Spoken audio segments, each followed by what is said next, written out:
What's going on, you guys? Welcome back to another video. So in this video, I want to talk about the narcissist's toxic way of communicating. And it falls under an alternative way of thinking, which means they have options. And the narcissist, they're going to pretty much choose to think a certain way, even though they know that that is a very illogical way of seeing things. But it benefits them to pretend like they don't know any better. That's why a narcissist, it's like when you have set boundaries with them and you have decided, look, I'm not going to fall for it anymore. You know, you pretty much figure them out and you call them out on things. That's when a narcissist, they're going to express themselves in response, whether it's through a soft tone or hard tone. They're going to let you know how much it angers them that you've decided not to fall, for the mind games.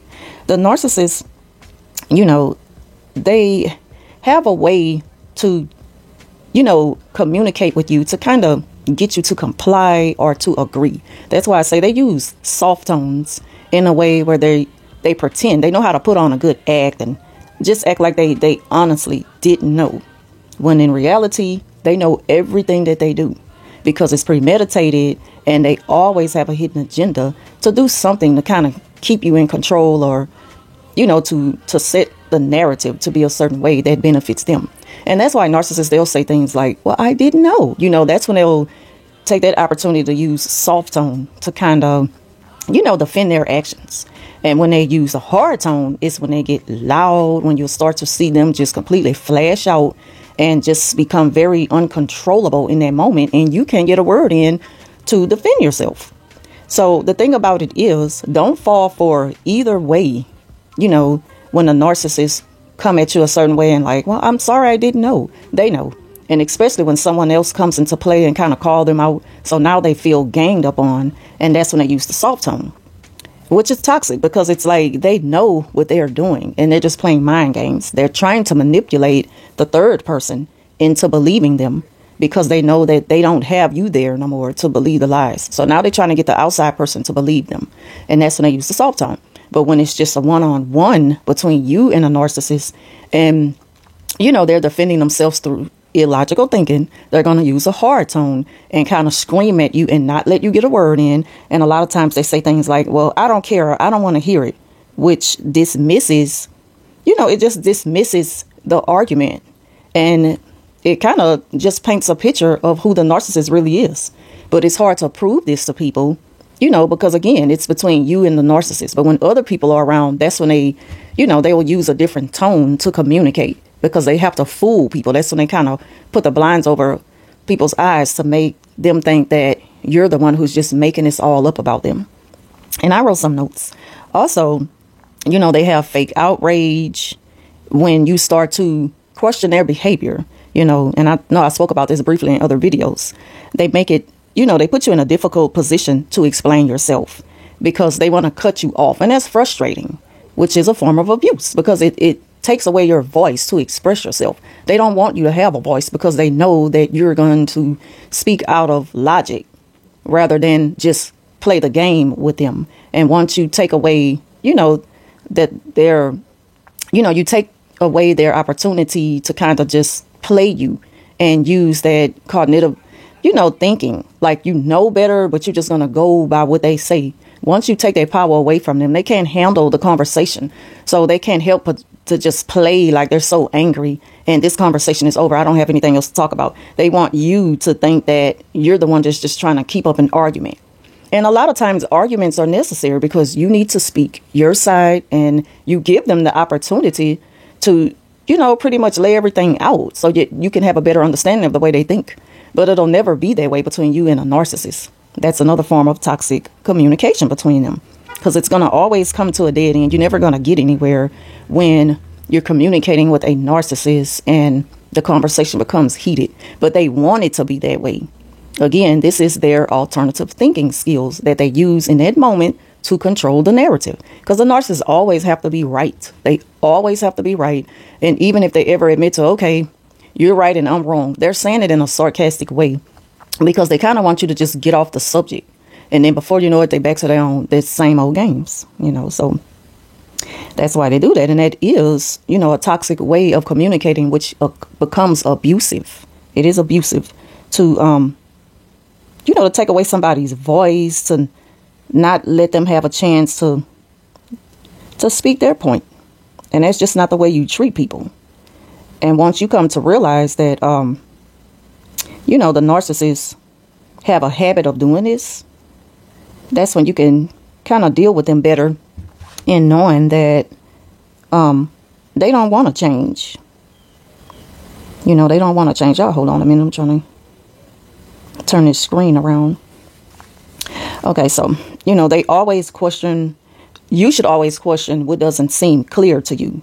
And, when a narcissist, they keep taking you through the runaround, don't follow them along with that. Just let them have that moment. Because silence to the narcissist, that's just something that they can't handle. Once you take away their power, like going back and forth with them, that just goes to show them that they can't get to you anymore. You're not giving them that response that they need to keep going. And, once you come to understand that there are better ways of communicating with the person, it's just that the narcissist, they communicate out of a state of delusion, which falls under their alternative reality. They think in a way, whereas if I can convince you to see things the way I do, then,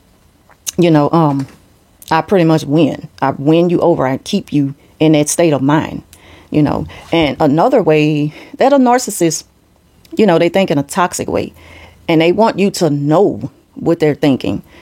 They will lie and tell you, I was just thinking that, and they come up with these fantasies and tell you these fake stories on, like I'm gonna give y'all an example. My ex, which was a narc, at one time, I found out about him cheating because the woman came to my house. And when she came to my house, she came in very disrespectfully. She just busted in my front door. And he was sitting in the living room and I was in the kitchen. And she came in and she pretty much just confronted him by being there, like if he was cheating on her with me, when it was really the other way around. Or it could have been both ways. Like neither one of us knew about him cheating. And so, that time came and went. And then later on, he brought up, like, I had a dream. Now, this is where they fake and just make up stories just to kind of think out loud and let you know how they feel about you. He was like, I had a dream that that when this person came to the house, you just beat her down to the ground and dragged her outside. And I'm like, you did not have a dream about that. If anything, you just wish it would have went that way. You're telling me that if I would have reacted that way, how much they would have made you feel good, for the simple fact that you lost control and she exposed you. Like she exposed you to me. And that's why he came up with that fake dream story about me beating the woman up when she came into my house. Instead of, owning up to his own actions. Like take responsibility for your actions and admit that you were wrong. You were cheating on me. You were cheating on her. Like you were wrong. You're in the middle of a situation that you created. And because you lost control over this false reality that you can keep it this way, that it should be this way because that's what you want. Now you're mad at her and you wish that I would have beat her down. Like, come on now. Like, be real with yourself. If anything, you're in a way, the narcissist, when he said that, it's like he wanted me to feel, belittled. He wanted me to feel like a coward. He wanted me to feel defeated. Like, she came in here and just confronted your man in your face in your house. She totally disrespected you and you did nothing but just take it. And it was like I was blindsided in that moment. I didn't know what to think. I didn't know what was going on, and at the same time, that's how narcissists, that's their way of thinking. That's their alternative way of thinking by falsely claiming that, oh, I had a dream or something like that, and that's pretty much them thinking out loud. But they'll blame it. They'll claim that it was a dream. To blame you for not coming to their defense, even though they were wrong. So, that's the way that narcissists think. And it's a very toxic way to communicate because, again, while he was stating these claims, he wanted me to respond like, I know I should have done that. And because I didn't do that, I just feel bad that I didn't defend my relationship and my man. Like, no, don't ever, beat yourself up and follow along with the narcissist narrative of things because that's what they want you to do. It's all about their ego. They constantly need you to feed their ego to make them feel large and in control, and they actually have the audacity to make you feel that way. If they can make you feel that way, they will. That was the whole reason for him bringing up that fake, dream that he so-called had about me beating the lady up. So another way that they, use toxic communication is, doing an argument. When you're telling them that they're wrong about something, they like to bring up something that you admitted to being wrong about because they want to beat you up with it. And they know that if you're struggling with overcoming certain situations, if they throw that in your face, then it's going to be on your mind. That's their toxic way of communicating. But don't fall for it, because you have to come into your growth, and you will once you own your past, once you own your realities. And, when you can freely admit to your wrongs and say to yourself, I was wrong, but I'm willing to fix that, become a better person, and to make the situation better. That makes you bigger than what the narcissists have planned for you. So don't fall for when the narcissists like to put all that type of stuff in your ear about you being wrong back then, because you're calling them out in the present time. They like to do that to just kind of take the conversation away from where it is and put the blame back on you when you're not even talking about that in the moment. And even if you were, if you can admit to your wrongs, and claim responsibility for things, that already goes to show that the narcissist is only using this as a weapon just to tear you down. They need to weaken you. They need to defeat you and always prove to themselves that they're the better person, that they're the bigger person, which they're not. So that's all I pretty much wanted to talk about in this video, is their toxic way of communicating. And just don't fall for it, because it's all a part of the mind games that they play. They just want you to think that you're always wrong. When they're cutting you off in an argument, they want you to feel defeated. They want to take away your voice. And they have no right to do that. But at the same time, once you cut them off and set these boundaries and limit the conversations, you have more power over them than you think you do. And, you'll start to realize that once you do it. Once you start to cut them off and not even entertain an argument or their so-called thoughts and fake stories, that'll show them that they don't have that power over the narrative as they think they do. Because a narcissist is constantly trying to create false narratives, and they always have to feel heroic. They always want to be in control, but you have the power to take all of that away from them. And I'm not saying it in like a physical sense. I'm saying it in a mental sense, because you have to start to train your way of thinking in order to be peaceful in a situation. Because if you allow them to always get a response out of you, you're going to always be on that level of miscommunication with the narcissist.